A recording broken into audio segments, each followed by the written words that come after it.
Saudações do crente docente, está no ar o CDcast, o podcast da sua lição bíblica. Eu sou a professora Ana Clara Sterck e estamos estudando a revista Maturidade Cristã, Decisão Pessoal e Mudança de Mentalidade da editora Central Gospel. E hoje teremos a aula da lição de número 11, que tem por título Maturidade Sustentável. Gostaria de pedir a você que nos acompanha neste momento que divulgue o trabalho realizado pelo crente docente. Para isso, se inscreva no nosso canal, deixe o seu like e acione o sininho para ficar por dentro das nossas novidades. Agradeço a Edvanei pelo convite e bora lá então para a aula. Nessa lição, o autor da revista vai estar tratando sobre as exigências bíblicas que precisam ser atendidas pelo cristão que deseja não apenas crescer em maturidade, mas também se sustentar nesse crescimento, para que esse crescimento seja contínuo, progressivo. Que disciplinas, deveres e atitudes devem ser contempladas, abraçadas, para se manter constante no crescimento cristão, rumo ao amadurecimento? O autor, então, ele aborda 3 principais atitudes que precisam ser observadas pelo cristão. São elas: honra, humildade e fé. O item 1, honra. Muito se fala sobre honra no nosso meio, é uma palavra muito comum no nosso meio. No entanto, será que a gente sabe o que significa honra? Honra, de acordo com o dicionário online Priberan, significa sentimento do dever, da dignidade e da justiça. Conjunto de ações e qualidades que fazem com que alguém seja respeitado. Distinção que resulta de ações ou qualidades que nobilitam. E ainda, manifestação de apreço ou de homenagem a alguém. Em grego, a palavra honra significa fixar valor, estimar, reverenciar. Palavra forte. Então, biblicamente, nós somos orientados a honrar, a viver uma vida, um estilo de vida que honra a Deus, mas não apenas a Deus, mas também aos homens. A honra é, antes de tudo, a boa reputação ou a fama que nós oferecemos a Deus ou a pessoas diversas por motivos variados. Nós honramos a Deus quando nos tornamos um só espírito com Ele. E o autor aqui da revista vai mencionar a figura do tabernáculo para ilustrar a maneira como nós honramos a Deus com o nosso corpo, alma e espírito. Ali na figura do tabernáculo, ilustrada pelo o corpo como átrio, a alma como santuário e o espírito como o santo dos santos, o espaço santíssimo. Então, honramos a Deus com o nosso corpo quando oferecemos o nosso corpo durante a nossa jornada espiritual cristã como um sacrifício vivo e agradável ao Senhor Jesus. Honramos a Deus com a nossa alma quando mantemos uma atitude interior de agradecimento, de gratidão, de louvor, permitindo que essa atitude de gratidão e de louvor chegue a Deus como um cheiro suave. E honramos a Deus com o nosso espírito quando buscamos a Deus com o nosso, adorando a Deus em espírito e em verdade, nessa que é a parte mais profunda e interior do nosso ser. Mas não devemos apenas honrar a Deus, devemos honrar também aos homens. E para honrar uma pessoa, é preciso olhar para essa pessoa com os olhos de Deus, que observa não apenas aquilo que é aparente, mas principalmente escrutina o coração. Então, o cristão amadurecido é aquele que tem sido tratado pelo Senhor nos seus orgulhos, nas suas vaidades, nas suas presunções, entendendo que todos nós somos pecadores e estamos destituídos da glória de Deus, que todos nós dependemos da misericórdia do Senhor Jesus. Ou ainda como diz lá em Isaías 64:6, porque todos nós somos como imundo e todas as nossas justiças como trapo da imundícia. E todos nós caímos como a folha e as nossas culpas como um vento nos arrebatam. Nós devemos honra a todos aqueles que fazem parte do corpo de Cristo e devemos dar, inclusive, aparentemente, aqueles que são menos dignos de honra de maneira mais abundante. Devemos honra a todos os homens, ao rei e às autoridades seculares. Devemos honra aos presbíteros e aqueles que conduzem a igreja, aos nossos empregadores, às viúvas, aos cônjuges, aos idosos. Uma outra atitude muito importante para a pessoa que deseja crescer em maturidade, se sustentar nesse crescimento, é a humildade. Também uma palavra muito trabalhada, muito tratada no nosso meio cristão. Mas o que essa palavra, afinal, indica?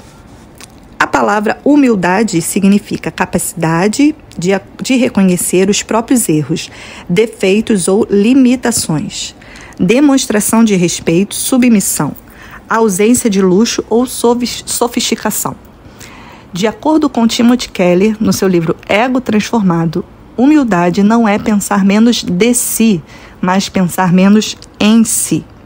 E o nosso maior exemplo de humildade está presente na pessoa do nosso Senhor e Salvador Jesus Cristo.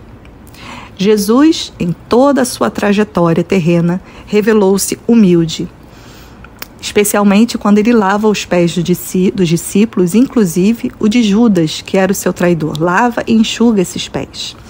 Jesus realizou grandes milagres, sempre socorrendo os necessitados e não buscava glória, aplausos, honrarias. Pelo contrário, ele chegava sempre a rejeitar esse tipo de manifestação.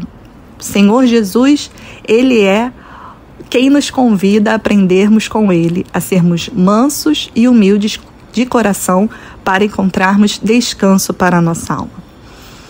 E a Bíblia nos traz um exemplo de um homem que não cultivou a humildade, pelo contrário, se perdeu em seu orgulho, se perdeu em sua soberba, chamado Uzias.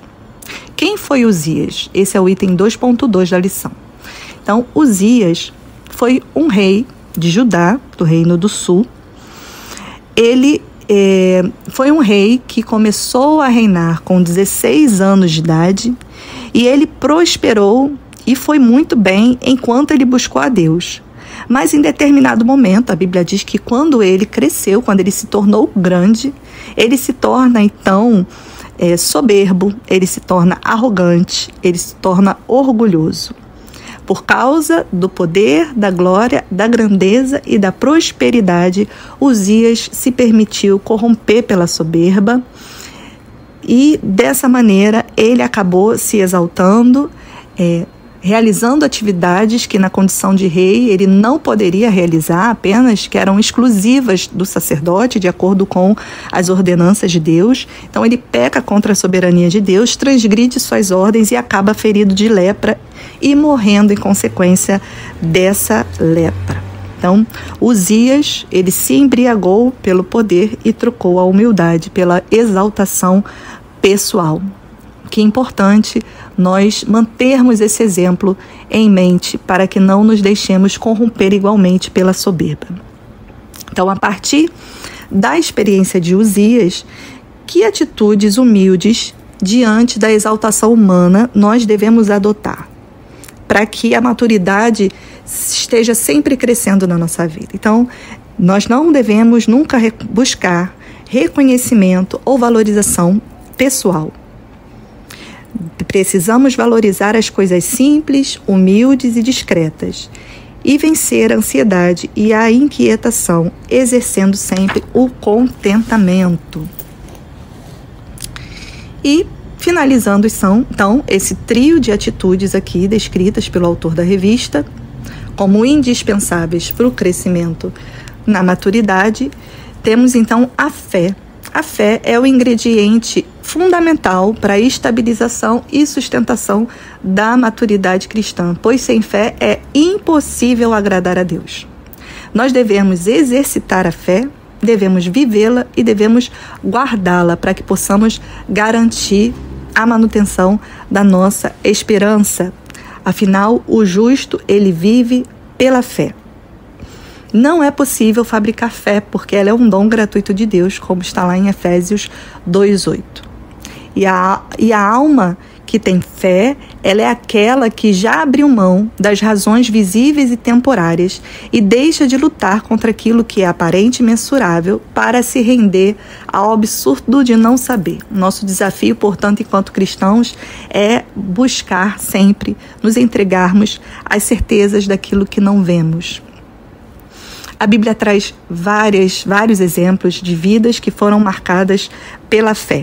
Podemos mencionar o clássico texto que tem ali em Hebreus 11, do 1 ao 34, que elenca alguns personagens que foram fundamentais na narrativa bíblica e que, apesar de todas as dificuldades, tribulações, aflições, mantiveram-se firmes com boa atitude e que, por fim, por essa razão, por sua fé, alcançaram a promessa, como é o caso de Abel, Enoque, Noé, Abraão, Isaac, Jacó, Sara.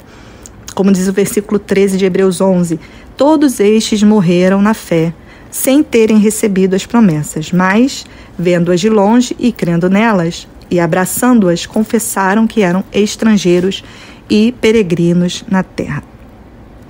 Jesus é o nosso principal exemplo de fé. Ele é o autor e consumador da nossa fé. Jesus nos deixa saber que a fé ela pode ser grande ou pequena. Em Mateus 8, no versículo 10, ele elogia a fé do centurião de Cafarnaum, dizendo: em verdade vos digo que nem mesmo em Israel encontrei tanta fé. Então ele se surpreende com a grande fé que aquele centurião exibe crendo na cura do seu criado. Mas no versículo 26, Jesus indaga Pedro, que temeu a tempestade, dizendo: por que temeis, homens de pequena fé? E é muito comum nós alternarmos durante a nossa vida, durante a nossa trajetória cristã, momentos de grande fé e de pequena fé também. Mas precisamos nos lembrar que a nossa fé real, ela se revela diante do medo provocado pelo imprevisível, pelo mal não planejado, por aquilo que nós não esperávamos e contra o qual não há nada que pessoalmente possamos fazer para revertê-lo. Esse é o momento que a grande fé precisa se manifestar, porque passa pela compreensão de que nós andamos por fé e não por vista. A fé, por fim, ela se valida no dia mau, quando nós somos atacados pelos dardos inflamados do inimigo com dúvidas e questionamentos. É nesse momento que nós precisamos tomar posse desse item da nossa armadura espiritual, manejar o escudo invisível da fé e nos protegermos com a nossa fé. A fé genuína, ela não é um sentimento, porque fé não se sente, fé se experimenta. A fé não se manifesta apenas no dia bom, mas ela encontra principalmente validação no dia mau. Como diz Tiago 1:2-3, meus irmãos, tende grande gozo quando cairdes em várias tentações, sabendo que a prova da vossa fé produz paciência. Então a tribulação, ela aperfeiçoa, ela forja o nosso caráter. Então possamos aproveitar cada oportunidade de crise para amadurecermos e mantermos em mente essas 3 atitudes fundamentais para aquele cristão que não quer apenas crescer em maturidade, mas deseja ter uma maturidade sustentável, que progrida ao longo dos anos. A honra, a humildade e a fé. Quero agradecer, então, a sua participação, a sua permanência comigo até esse momento aqui do áudio. Te convido a seguir o Crente Docente no Instagram, no Facebook, pelo endereço facebook.com/Crente Docente e ativar as notificações no canal do Crente Docente no YouTube. Por hoje é só. Muito obrigado. Um beijo. Tchau, tchau.